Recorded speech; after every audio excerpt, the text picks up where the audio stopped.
역대상 23장 말씀 같이 읽습니다. 시작.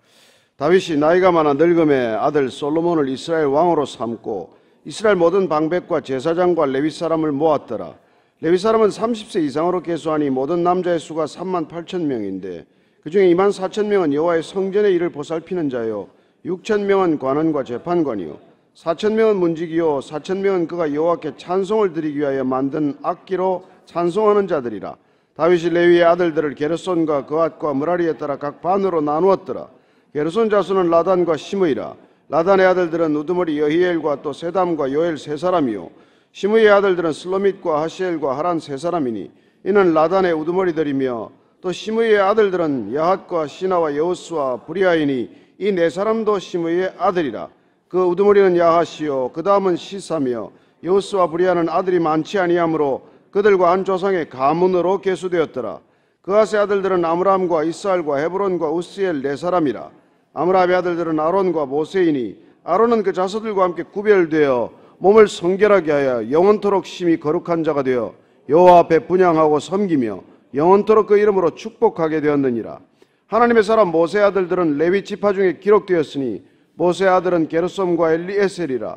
게르솜의 아들 중에 스베엘이 우두머리가 되었고 엘리에셀의 아들들은 우두머리 르하바랴. 엘리에셀에게 이 외에는 다른 아들이 없고 르하베의 아들들은 심이 많았으며 이스알의 아들들은 우두머리 슬로밋이요 헤브론의 아들들은 우두머리 여리야와 둘째 아마리아와 셋째 야하시엘과 넷째 여가무함이며 우스엘의 아들들은 우두머리 미가와 그 다음 이스야드라. 므라리의 아들들은 마글리와 무시요 마글리의 아들들은 엘라살과 기스라. 엘라살의 아들이 없이 죽고 딸만 있더니 그의 형제 기스의 아들이 그에게 장가들었으며 무시의 아들들은 마글리와 에델과 예레못 세 사람이더라. 이는 다 레위 자손이니 그 조상의 가문을 따라 계수된 이름이 기록되고 여호와의 성전에서 섬기는 일을 하는 20세 이상 된 우두머리들이라.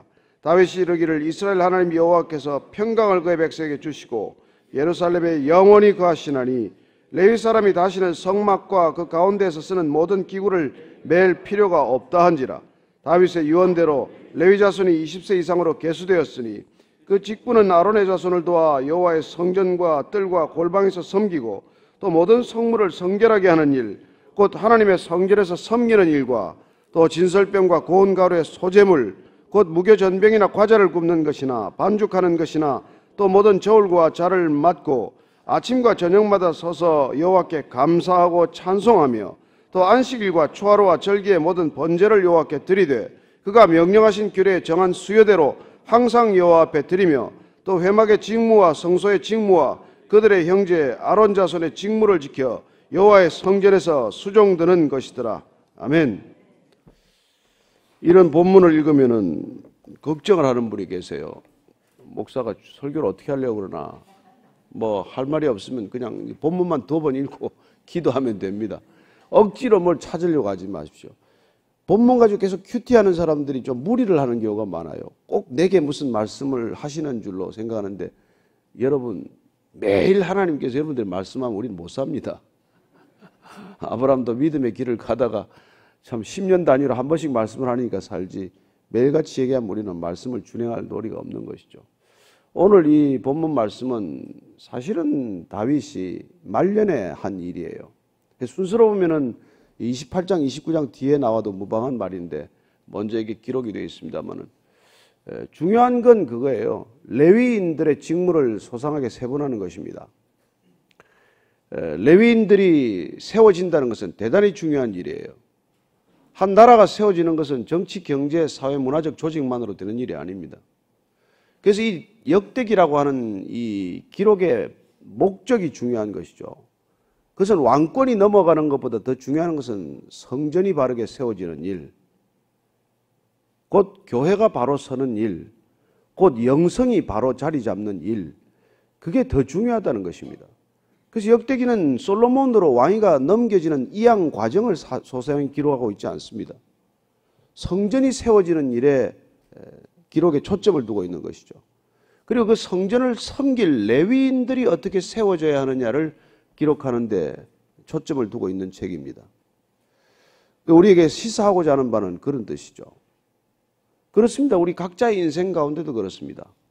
우리가 무슨 권력을 쥐고 큰 돈을 벌고 인기를 얻고 무슨 명예를 얻고 그 일이 중요한 게 아니에요. 그 일을 왜 우리가 하느냐는 것입니다. 왜 우리의 인생의 기초가 뭐냐는 거예요. 우리는 어디에다 우리 인생을 세워야 하는 것입니까? 주님께서 말씀하신 반석 위에 세운다는 게 도대체 무슨 뜻이에요? 이 당시는 이제 보이는 성전에 집중하는 것이죠. 다윗의 꿈은 성전을 세우는 일, 아들 솔로몬이 그렇게 꿈에 그리던 성전을 세우는 일, 그 일에 인생의 후반부를 올인하다시피 해서 이웃을 점령하고 이웃과의 관계를 이렇게 안정시키면서 결국은 이 안정된 관계를 유지하는 것은 성전이 바로 세워져야 한다는 일이고, 그 성전을 세우는 일에 내 아들도 정말 마음과 뜻과 정성을 다 해서 이 성전을 세우도록 하는 것이죠. 그렇습니다. 우리가 구약시대에 머물러 있다면 지금도 마찬가지예요. 교회 하나 짓는 일에 올인합니다. 어떻게 하면 멋있는 교회를 지을 것인가.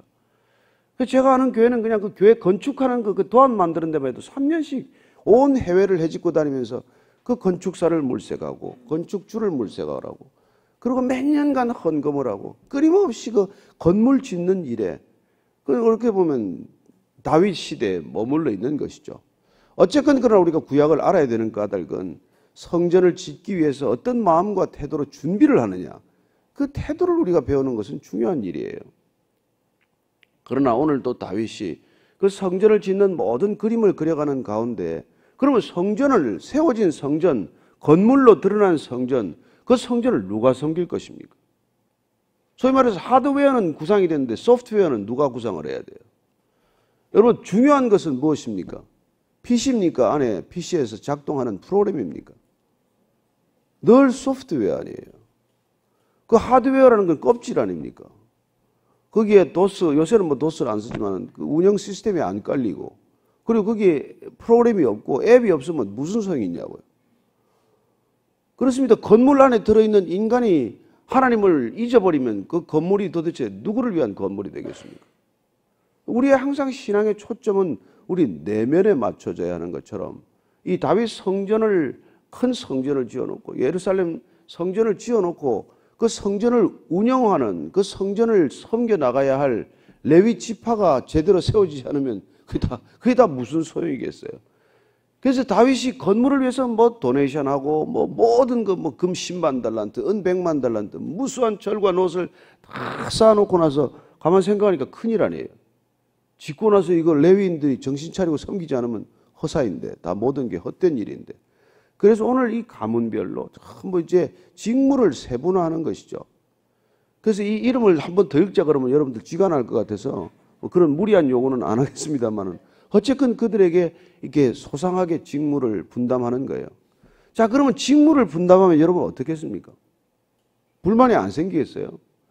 옛날에 여러분 모세 때 그 직무 때문에 한번 이 고라의 자손들 반역 사건이 있지 않습니까? 왜 너희들만 제사장 직을 하냐? 너희들만 왜 대제사장 계열이 하냐? 이게 항상 불만이거든요.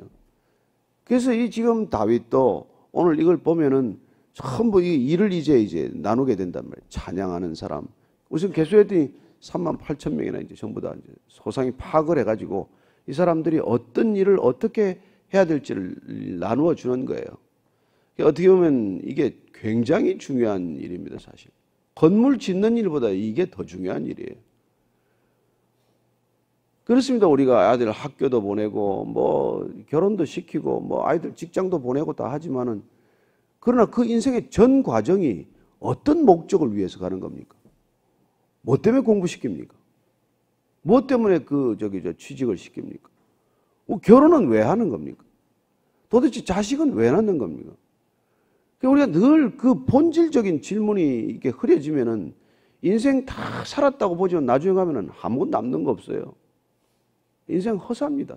나중에 떠날 때 보면 열매 없는 삶이 되고 마는 것이죠. 저는 요즘 정말 제가 일찍 좀 성경을 알았다면, 내 나이 20대 때 좀 예수님 만났다면, 그러면 내 소프트웨어가 통째로 바뀌었을 텐데, 이런 안타까움이 있는 거죠. 그래서 오늘 저는 여러분들이 이 역대상을 읽어가면서 무슨 말을 하나, 이게 다 무슨 뜻인가 이렇게 고민이 되겠지만, 좌우지간 우리가 큰 맥이나 줄기를 잡아야 될 일은 그렇습니다. 그렇게 전심을 다해서 다윗이 성전을 세우지만 그 성전도 언젠가 무너질 성전 아니에요. 레위인 처음 세울 때 이렇게 열심히 세우지만 이 사람들의 믿음이 개성되지 않으면 레위인부터 타락을 하면 나라 거덜납니다. 여러분, 나라의 모든 타락은 영적인 타락에서 시작이 돼요. 정치, 경제가 먼저 부패하지 않습니다. 종교가 먼저 부패하는 거예요. 여러분, 다 정치인들도 교회 오고, 공직자들도 교회 오고, 경제인들도 교회 오고 다 옵니다. 그 사람들 와서 맨날 기복신앙으로 만들어 놓고 말이죠. 복이나 구하라 그러고. 여러분, 신앙의 본질은 공동체적이에요. 기독교 신앙만 유일하게. 삼위일체 왜 하나님입니까? 왜 성부, 성자 하나님이 서로를 드러내고자 합니까? 성부 하나님은 성자 하나님을 드러내고자 하고, 성자 하나님은 오직 아버지 하나님께 영광을 돌리고자 하고, 오로지 성령 하나님은 성자 예수님을 기억하게 하고, 그게 여러분 공동체적인 삶의 원리 아니에요. 왜 삼위일체입니까? 그렇게 물어요. 그렇습니다. 그런 신앙의 본질을 우리가 꿰뚫고 있다면 모든 신앙은 공동체적이에요. 모든 개인적인 종교가는 개인의 초점이 맞춰져 있지만 오직 이 복음만은 내가 구원받고 값없이 구원받은 것, 값없이 흘려보내고자 하는 삶을 살기 시작하는 것이죠. 그래서 여러분, 복음이 들어가야 나라가 바뀌고 복음이 들어가야 민족이 바뀌는 거지, 복음이 안 들어가면 되지 않습니다. 그래도 이 나라 이 민족이 3.1 운동을 기점으로 해서 그 당시 도산 안창호나 나라를 세워간 모든 사람들이 그 다 복음에 붙들린 사람들이에요. 그래서 이 나라가 처음 재헌국회를 할 때 장장 말이죠, 오랜 기도 끝에 이 나라를 올리기 시작을 하고, 여기까지 온 게 여러분 이게 복음 때문에 왔다는 게 우리가 잊어버리면 큰일 나는 나라예요. 남북 정상회담이 만나서 저렇게 껴앉지만은 어떻게 될지 압니까? 그렇습니다. 우리가 여기까지 와 있는 것, 북한이 저기에 머물러 있는 것, 그게 딱 한 가지 아니에요. 얼마나 여러분 북한도 자원이 많았습니까? 그러나 우리는 이 나라는 복음을 받아들였고 그 복음이 제대로 뿌리 내렸으면 뭐 벌써 통일이 됐겠죠. 제가 보건대로. 그래서 오늘 우리가 이 시점에서 다시 한번 우리의 역사 속에서 우리의 신앙관이 어떻게 역사와 접합되어야 하느냐, 이걸 지금은 다시 한번 깊이 생각해야 할 때예요. 역사가 어디로 흘러갈 것인가? 정말 하나님의 뜻대로 가고 있는가? 정말 이 민족이 바른 예배를 드리고 있는가? 북녘 땅에 숨죽여 드리는 저 지하교회의 예배가 우리가 함께 예배 드릴 날이 과연 올 수 있을 것인가? 이런 역사의식 속에서 우리가 우리 신앙을 점검하지 않으면 그저 앉아서 나 하나 복 주세요, 우리 가족 하나 잘 되게 해주세요, 이거 하다가 지금 여러분 다 이 신앙이 거덜난 거예요. 다윗이 죽음을 앞두고 그냥 아비삭이나 젊은 여자 하나 끼고 그냥 여성이나 즐기다 갔으면 이게 성전이 서겠습니까? 그러나 다음 세대를 생각하고 이 민족에게 뭐가 가장 중요한가? 이스라엘 백성들에게 뭐가 가장 필요한가? 이게 성막에서 성전을 세우는 일. 그럼 성전에 있어서 뭐가 제일 중요한가? 그건 이 성전은 시스템을 운영해야 할 레위인들이 바로 세워지지 않으면 그 큰 건물이 그냥 허사죠, 허사. 한 교회 보십시오. 남의 교회 얘기할 건 아니지만은 그 대한민국에서 제일 큰 성전 하나 세워놓고 시끄럽기만 그렇게 시끄럽고 말이죠. 그 건물 세우는 게 우리가 목적이 아니라 신앙이 세워지는 것, 건물이 서는 것이 목적이 아니라 사람이 세워지는 것, 이게 항상 머릿속에 먼저 들어있어야 되는 것이죠. 예. 건물 짓는 게 먼저 아닙니다. 사람이 먼저 지어져야 돼요. 인격이 먼저 지어져야 하는 것입니다. 그러지 않으면 그 인격의 기초가 지어지지 않은 데다가 종교가 들어가면 어떻게 됩니까? 다 그냥 썩어 나자빠지는 종교 나부랭이죠. 무슨 다 이단으로 빠지질 않나. 여러분, 이단이 딴 거 없습니다. 전부 돈과 이게 성적 질서가 물러난 게 다 이단이에요. 다 관심은 돈입니다. 말은 하나님, 말은 무슨 천주님이지, 관심이 머릿속에 있는 게 돈밖에 뭐가 더 있어요. 그래서 우리가 오늘 이 성경 말씀을 읽어가면서 이 시대 우리의 신앙은 어떤 좌표를 가져야 하나? 이 민족에게 정말 필요한 건 뭔가? 이 민족에게 복음이 필요하기 때문에 우리가 전도하는 거지, 기독교가 중요해서요, 교회가 중요해서요. 교회가 예수보다 더 중요한 걸 교회주의라고 합니다. 교회주의. 여러분 절대로 이 교회가 예수님보다 중요하지 않습니다. 하나님 나라가 더 중요하고 하나님 나라를 이루는데 중요한 통로, 기초가 되는 초석이 교회이기 때문에 예수님께서 이 땅에 교회를 세우신 것이지 그 교회라는 게 또 뭡니까? 이 건물 안에 갇혀 있는 사람들을 불러낸 사람들, 그 뜻이 교회예요.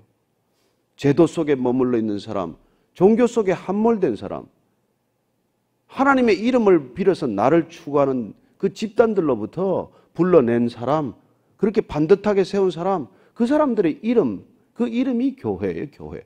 저와 여러분이 교회다. 우리가 교회 다니는 사람이 아니라 우리가 교회 되어야 한다. 우리가 흩어지는 곳마다 교회가 탄생할 것이다. 이 얘기를 우리가 끊임없이 지금 지난 5년간 이렇게 하고 있는 것도 우리 자신이 교회 다니는 교인이 아니라 우리가 주님이 모퉁이돌이 되는 교회가 이루어졌기 때문에 우리는 더 이상 건물에 집착하지 않고 제도나 교단과 교파에 묶이지 않고 우리가 가는 곳마다 하나님의 성전이 이미 세워져 있고 이 성전이 가는 곳마다 교회가 탄생할 것이라는 믿음을 가지고 흩어지자고 하는 것이죠. 그래서 오늘 이 본문 말씀 가운데 우리가 깊이 새겨 듣는 것은 다윗이 성전을 위해서 올인하다시피 다 채우다 보니까 이게 더 중요한 게 있구나. 더 중요한 게 있구나. 이게 사람이구나, 사람. 이 성전에 드려지는 제사 하나하나, 성물 하나하나를 다루는 그 마음의 중심 하나하나, 이게 바로 서지 않으면 이게 다 무슨 소용인가. 이게 깨달아졌기 때문에 우리 다윗께서 이렇게 열심히 각 지파별로 말이죠. 해야 할 일들을 소상하게 나눠주는 것이죠. 이렇게 직분을 갖다가 나눠주는 것, 이게 안 해놓으면은 다 이게 또 불만이거든요. 나는 왜 부직계를 들어야 되냐? 나는 뭐 이거 너는 맨날 이거 관유나 다루고 있고 나는 이걸 하고 있냐? 이게 불만이란 말이에요. 그래서 여러분 우리가 하는 일들에 경중이 없다. 우리가 하나님 앞에서 하는 일에 귀천이 없다. 이게 지금 오늘 본문의 뜻이에요. 하나님 앞에서 무슨 귀천이 있습니까? 우리가 하나님 앞에 서 있는 것, 바르게 서 있는 게 예배예요, 여러분. 여기 와서 뭐 예배 드린다 하지만은 가서 일터에 가가지고 세상 사람들과 하나도 다르게 살지 않는 것은 예배를 몰라서 그렇고 예배를 안 드려서 그렇고 본인이 예배자라는 걸 잊어버려서 그런 것이죠. 여러분, 우리의 신앙은 여기 있으나 저기 있으나 예배자예요. 우리의 신앙은 이 일을 하나 저 일을 하나 예배 드리는 것입니다. 기저귀를 하나 갈아도 예배요. 설거지를 해도 하나님 안에서 설거지하면 예배요.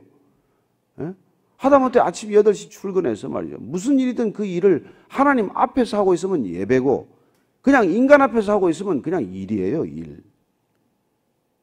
이 건물 안에서 하는 건 예배고 이 건물만 밖에 나가면 예배가 아니다. 이러다가 우리가 쫄딱 망하는 거예요. 하나님 앞에서 하는 일, 그게 무슨 일이든 아무리 작은 일일지라도 그래서 예배자로 되어서 아이를 키우면 그 아이가 빗나가겠습니까? 그 아이가 잘못되겠어요? 저는 여러분들이 정말 이렇게 저 앞에서 하는 거나 직장에 가서 하는 거나 동일하게 말하고 동일하게 그렇게 얼굴 표정을 짓게 되기를 바랍니다. 대개 목사 앞에 오면 얼굴 없는 표정을 다 만들어가지고 엄청 은혜 받은 얼굴로 다가와요. 무슨 은혜 다 받은 것 같이 나와. 그러고는 뭐 이태에 가면 뭐 은혜는 어디 있어요? 은혜는 어디 있어요? 우리가 어디 있으나 주님 앞에 있다면 사라지지 않는 은혜, 사라지지 않는 하나님의 영광의 빛을 안고 가는 거 아니에요. 그런데 그게 어떻게 해야 우리가 이 레위인들이 레위인의 영성을 지킬 것인가? 그게 딱 한마디 여기 비밀이 서 있어요. 이게 오늘 역대상 23, 30절 말씀 한번. 30절 말씀. 자, 같이 읽습니다. 시작. 아침과 저녁마다 서서 여호와께 감사하고 찬양하며 또 안식일과 초하루와 절기의 모든 번제를 여호와께 드리되 그가 명령하신 규례에 정한 수혜대로 항상 여호와 앞에 드리며 또 회막의 직무와 성소의 직무와 그들의 형제 아론 자손의 직무를 지켜 여호와의 성전에서 수종드는 것이더라. 첫째, 아침마다 저녁마다 서서 여호와께 감사하고 찬송하는 거예요. 이게 여러분 우리의 영성을 지키는 이유, 우리가 이 아침 예배 자리에 나오는 이유, 우리가 저녁에 잠시 잠들기 전에 그렇게 주님 앞에 기도를 드리는 까닭 이런 거란 말이에요. 감사하는 것이야말로 우리의 영성을 지키는 유일한 길이에요. 여러분, 감사하고 있으면 사탄이 이게 어떻게 뚫고 들어올 길이 없어. 늘 그분을 의식하고 그분 앞에 우리가 서 있고 그분 앞에 감사하면 이렇게 뚫고 들어올 틈이 없어진단 말이에요. 뜰이 없어요. 감사하고 찬송하고. 여러분들 막 직장에서 그냥 열받을 일이 있으면 화장실에 잠깐 가서 찬송을 하나 부르세요. 실수가 없으신 하나님 한번 부르면은, 아, 지금 하나님이 실수하시는 게 아니는구나. 나를 다루시는구나. 나를 빚으시는구나. 나를 연단하시는구나. 저 사람 하나님께서 지금 쓰셔가지고 나 때문에 고생하는구나. 나를 갈구느라고. 뭐 그렇게 생각하면 되는 거죠, 뭐. 편하게 있어도 될 사람 괜히 불러가지고 나를 그냥 감시하게 하고 눈 뜨고 힘들겠다. 그분을 위해서 위로해야 돼. 너 나 때문에 고생이 많다. 그래서 화를 좀 풀고, 그리고 이 얘기를 해야 여러분 대화가 풀리지. 마음이 안 풀리고 대화 무슨 대화예요? 어떤 것도 내 마음이 굳어 있으면 대화가 안 되는 거예요. 우리는 사실 하루 종일 대화한다지만 무슨 다이알로그입니까? 모놀로그지. 혼자 씩씩거리고 사는데. 그러니 무슨 마음을 열겠으며 무슨 하나님이 증거되겠습니까? 우리 안에 계신 하나님이 드러나게 하는 일은 내가 항상 감사하고 있는 것, 내가 항상 찬송하고 있는 것, 그런 마음으로 살아가는 거예요. 무슨 일이 있더라도, 무슨 일이 있더라도. 그래서 그냥 범사에 감사라는 거예요. 모든 일에 감사가 됩니까? 안 되죠. 그래서 모든 일에 감사하기로 결정하는 거예요. 그렇게 하기로 그냥 결정하고, 그냥 무슨 일이 있어도 일단 감사하고, 이렇게 하는 거예요. 와, 뭐 다리가 부러져도 감사합니다. 예? 뭐 목이 안 부러지고 다리가 부러져서 감사합니다. 이러고 시작하는 거죠. 아이고, 저 사람 말은 잘하지만 지는 그렇게 하나? 아, 하려고 애는 쓰고 있어요. 알고, 애는 쓰고 있습니다. 정한 수요대로 항상 여호와 앞에 규례대로 드리는 게 중요해요. 하나님 해달라는 건, 하나님이 해달라는 게 때로 가다 무리한 것 같고 내 이해가 안 되고 납득이 안 되잖아요. 그러나 그럴 때 우리는 항상 태도를 바로 가져요. 하나님은 옳습니다. 나는 틀렸습니다. 하나님이 옳기 때문에 그냥 순종하는 거예요. 예. 근데 항상 죄인은 뭡니까? 나는 옳고 당신은 틀렸어요. 그게 죄인이에요. 성령 충만이란 뭡니까? 나는 틀렸다를 아는 거예요. 성령이 오시면 우리에게서 죄에 대하여, 의에 대하여, 심판에 대하여 기억이 나는 것이죠. 그렇습니다. 우리는 항상 옳다고 생각하고 살아가는 오류를 범하지만 성령이 오셔야 내가 항상 틀렸다는 게 알아져요. 그래서 우리는 성령이 오시면 딱 한 가지 증세가 나타나. 죄인 중에 괴수요. 이런 고백이 나오게 돼 있어요. 그전엔 전부 내가 의롭고 저 사람이 죄인이지만 그분이 오시면 내가 비로소 그 빛이 임하면 내 어둠이 드러나고 내 안에 낱낱이 그 어둠이 드러날수록 하루 종일 내가 할 수 있는 일은 죄 짓는 거구나. 그거밖에 모르게 돼요. 그래서 오늘 우리가 한 가지 더 읽고 마칠 텐데, 이 주님께서 우리에게 하고 있는 일들에 대해서 말이죠. 이게 갈등을 하지 말아야 돼. 에베소서 4장 11절 이하를 한번 16절까지 읽고 마치겠습니다. 에베소서 4장 11절부터 16절까지를 한번 쭉 읽겠습니다. 자, 시작. 그가 어떤 사람은 사도로, 어떤 사람은 선지자로, 어떤 사람은 복음 전하는 자로, 어떤 사람은 목사와 교사로 삼으셨으니 이는 성도를 온전하게 하여 봉사의 일을 하게 하며 그리스도의 몸을 세우려 하심이라. 우리가 다 하나님의 아들을 믿는 것과 아는 일에 하나가 되어 온전한 사람을 이루어 그리스도의 장성한 분량이 충만한 데까지 이르리니 이는 우리가 이제부터 어린아이가 되지 아니하여 사람의 속임수와 간사한 유혹에 빠져 온갖 교훈의 풍조에 밀려 요동하지 않게 하려 함이라. 오직 사랑 안에서 참된 것을 하여 범사의 그에게까지 자랄지라. 그는 머리니 곧 그리스도라. 그에게서 온 몸이 각 마디를 통하여 도움을 받음으로 연결되고 결합되어 각 지체의 분량대로 역사하여 그 몸을 자라게 하며 사랑 안에서 스스로 세우느니라. 이게 성전을 짓는 이유, 우리 몸이 성전되게 한 이유, 그리고 이 성전됨을 통하여 공동체가 이루어져 가게 되는 바람직한 모습을 우리에게 소개해 주고 있는 것이죠. 교회를 왜 다닙니까? 무엇 때문에 교인이라고 말합니까? 왜 그리스도를 예수 그리스도라고 말씀하십니까? 이 모든 것들이 이거 한 가지 목적이에요. 사랑 안에서 참된 것을 하여서 하나님의 나라가 우리의 삶과 일을 통해서 이루어지게 하는 것, 그거예요. 이 시대에 우리에게 주어진 소명이 이런 것이라는 것을 잊지 마시고 마음속에 새기고 오늘도 승리하신 주님과 함께 동행하셔야 됩니다. 우리는 어딜 가나 패배할 수밖에 없어요. 그러나 이미 모든 것을 이기신 사탄 마귀의 권세를 깨뜨리신 주님과 함께 동행하면 첫째 두렵지 않습니다. 죽으면 죽으리라 해요. 둘째 부럽지 않습니다. 뭐가 부러워요? 다 헛것들인데, 눈앞에 잠시 있는 것뿐인데. 셋째는 참 기쁨이 섞기 시작을 해요. 그래 여러분 하루 살만하지 않습니까? 여러분이 시간이라는 게 얼마나 소중해요. 오늘 하루가 다시 돌아옵니까? 저는 여러분들이 오늘도 기쁘게 하루를 출발할 수 있게 되길 바랍니다. 각자에게 주신 레위인의 소명이 있다는 것입니다. 비교하지 마십시오. 그 사람 그 일 하든 내버려 두세요. 저는 여러분 제가 설교한다고 부러워할 거 하나도 없습니다. 부럽습니까 이거? 나 그게 앉아있는 게 훨씬 부러워요. 각자가 자기 맡은 일 그냥 기쁘게 하면은 하나님께서 나머지 일은 해주실 줄로 믿으시기 바랍니다.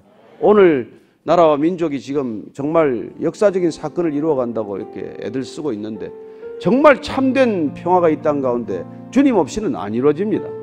주님 이 땅의 평화의 주인으로 다시 한번 와주셔서 이 땅에 참 평화가 정착되게 하여 주옵소서. 정말 핵무기 정말 사라지고 이고 살지 않게 해주십시오. 그리고 정말 저 땅 가운데도 참 예배가 드려지게 하여 주옵소서. 남북한이 통일되는 이유는 하나입니다. 함께 하나님을 마음껏 찬양하기 위함이요 함께 하나님 앞에 예배드리기 위함이에요. 다른 어떤 목적도 없습니다. 우리는 하나님 이 목적을 위해서 한번 같이 기도하십시다. 하나님 아버지 이 나라의 민족에 진정한 평화를 허락하여 주옵소서. 하나님 남북한 정상이 만져서 껴안고 얼싸안는 것보다도 주 안에서 우리가 얼싸안고 껴안을 수 있도록 주님 우리를 다시 한번 이렇게 세워주옵소서. 왜 통일해야 합니까? 왜 한민족이 다시 한번 하나가 되어야 합니까? 주 안에서 하나가 되게 하여 주옵소서. 이 나라의 민족 다시 각성하게 하여 주옵소서. 교회가 깨어 일어나게 하여 주옵소서. 하나님 아버지 이 땅의 모든 교회가 개교회주의에 함몰되지 않게 하시고 다시 한번 주를 향하여 일어나 빛을 발하게 하여 주옵소서. 하나님 우리 안에 새로운 믿음이 싹트기를 원합니다. 다시 한번 주 앞에 분연히 떨치고 일어나기를 원합니다. 주여 이 민족을 불쌍히 여겨 주옵소서. 이 민족 다시 한번 제사장 민족으로 축복하여 주옵소서. 하나님 살아계신 하나님 아버지 다시 한번 교회가 부흥하게 하여 주옵소서. 그리스도인이 참 그리스도인 되게 하여 주옵소서. 이 나라의 민족 불쌍히 여겨주시되 이 나라의 민족에 참된 평화를 허락하시되 남북한이 함께 예배드릴 수 있는 민족 진정 하나님을 예배할 수 있는 민족 되게 하여 주옵소서. 이제는 십자가에서 그 모든 그루트기가 되시고 그 모든 것의 참 토대가 되신 반석 같은 우리 구주 예수 그리스도의 은혜와 하나님 아버지의 크신 사랑과 성령의 하나 되게 하심이 다시 한번 이 나라의 민족 불쌍히 여기시고 교회가 바로 서지 않으면 나라가 바로 설 수 없다는 것 깨달은 이 땅의 모든 그리스도인들이 다시 한번 참 믿음 위에 바로 서기를 결단한 이 자리에 고개 숙인 모든 하나님의 교회 위에 진정한 믿음의 지체들 위에 지금부터 영원까지 함께 하시기를 간절히 축원하옵나이다. 아멘.